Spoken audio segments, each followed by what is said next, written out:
Hello student, JEE main में 2023 online paper में एक क्वेश्चन आया था केमिकल बॉन्डिंग से, उसको अभी डिस्कस करेंगे।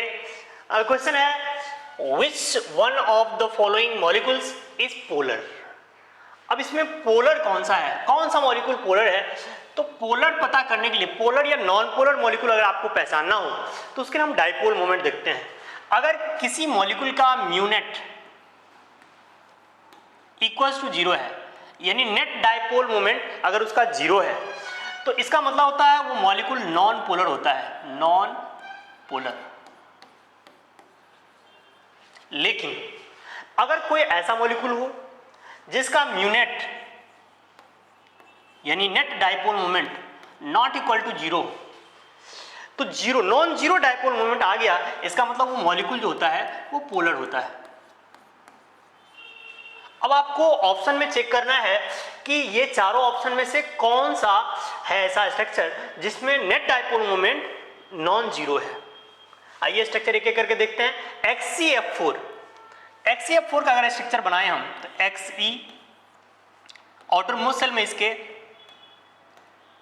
8 इलेक्ट्रॉन हैं, और अगर हम फ्लोरीन के साथ इसका बॉन्ड बना देते हैं इस तरह से, यहां पर ऊपर और नीचे दो लोन पेयर है। अच्छा, एग्जैक्ट इसका जो ज्योमेट्री है और शेप की बात करें अगर हम शेप, तो ये स्क्वायर प्लेनर हो जाएगा।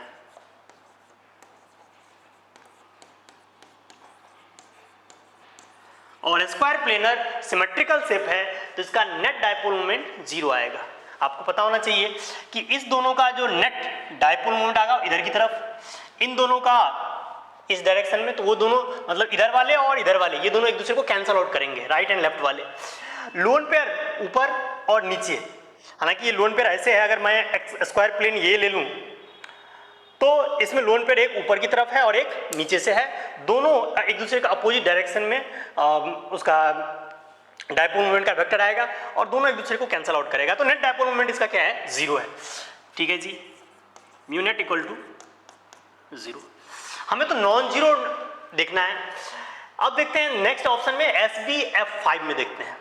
SbF5 नाइट्रोजन फैमिली में एंटीमनी है, नाइट्रोजन फैमिली के अंदर ही एंटीमनी है। आपको पता होगा नाना, पाटेकर, ऐश्वर्या सब बीमार, तो ये एंटीमनी जो है वो नाइट्रोजन फैमिली के अंदर ही है। इसके आउटर मोस्ट सेल में 5 इलेक्ट्रॉन है, और जब हम इसका बॉन्डिंग करेंगे तो इसका स्ट्रक्चर कुछ ऐसे होगा। Sb single bond F, single bond F, single bond F, single bond F, single bond F। तो ये जो स्ट्रक्चर है ये देखने में कैसा है, this is trigonal bipyramidal, TBP, trigonal bipyramidal. और ट्राइगोनल बाय पिरामिडल है तो उसका नेट डाइपोल मोमेंट क्या आने वाला है, जीरो, यानी म्यू नेट इसका कितना है, जीरो। ठीक है, तो इसका मतलब ये ऑप्शन भी गलत है, ये दोनों ऑप्शन ही गलत है। अब हम देख लेते हैं IF5 और CF4। CF4 का बहुत ही सिंपल स्ट्रक्चर है, मीथेन जैसा, तो इसको बना ही लेते हैं। C single bond F, single bond F, single bond F, single bond F, tetrahedral इसका ज्योमेट्री है, और म्यूनेट इसका भी क्या होगा, जीरो हो जाएगा। अब एक ही ऑप्शन बचा हुआ है IF7, यही आंसर आने वाला है, पर हाँ इसका स्ट्रक्चर एग्जैक्ट कैसा बनेगा तो वो हम देखते हैं। पर हाँ ये हम क्लियर हो गए हैं कि इसका आंसर क्या आने वाला है, C ऑप्शन। ओके, तो इसका स्ट्रक्चर देख लीजिए, IF5 का स्ट्रक्चर कैसे बनेगा।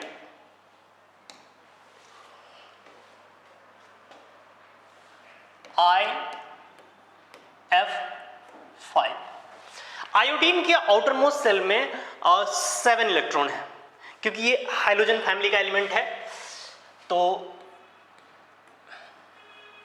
मतलब जब बॉन्ड हम बनाएंगे 5 बॉन्ड, तो एक लोन पेयर आना चाहिए और 5 बॉन्ड। तो इसका स्ट्रक्चर कैसे बनेगा, I के साथ single bond F, single bond F, single bond F, single bond F, और एक फ्लोरीन जो है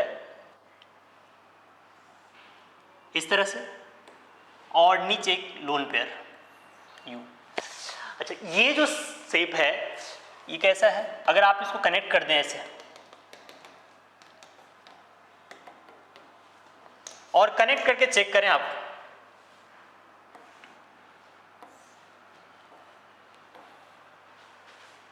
तो ये स्क्वायर पिरामिडल शेप का है, स्क्वायर पिरामिडल।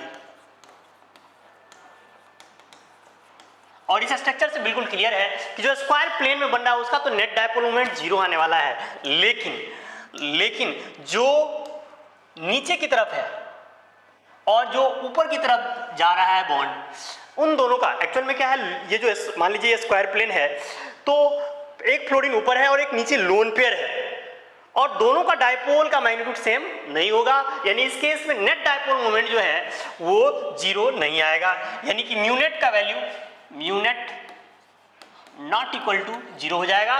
और अगर mu net not equal to 0 है, इसका मतलब ये मॉलिक्यूल जो है देयरफॉर IF5 इज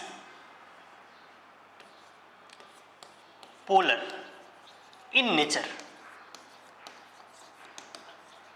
तो इस तरह से फाइनली हम बोल सकते हैं कि जो हमने आपसे क्वेश्चन जेई का डिस्कस किया उसका जो करेक्ट आंसर आएगा, correct answer will be option number C.